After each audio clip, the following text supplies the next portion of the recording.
Hi అండి, good morning. ఈరోజు నేను కాలియస్ని ఎలా ట్రాన్స్ప్లాంట్ చేసుకోవచ్చో ఈజీగా మీకు చూపించేస్తానండి.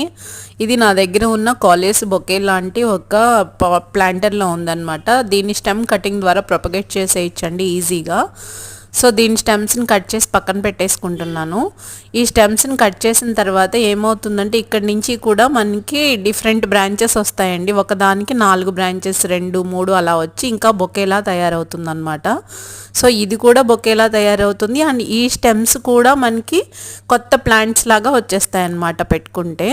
సో ఇప్పుడు మనము ఈ స్టెమ్ కటింగ్స్ని ఏం చేయాలి అంటే కిందనున్న లీవ్స్ అన్నీ తీసేసుకోవాలండి. తీసుకుని ఇట్లా ప్లాంటర్స్లో పెట్టేసుకోవాలి. ఇవి నేను అంతకుముందు ఒక 1 వీక్ బ్యాక్ పెట్టినవి అనమాట. చూడండి ఎంత చక్కగా వచ్చేసినాయో. సో ఇప్పుడు ఇవి కూడా నేను వేరే ప్లాంటర్స్లో పెట్టేస్తాను. మీ దగ్గర కూడా ఇంకా డిఫరెంట్ కాలియస్ ఉంటే ఇలా స్టెమ్ కటింగ్ ద్వారా మీరు కొత్త కొత్త ప్లాంట్స్ని ఈ రైనీ సీజన్లో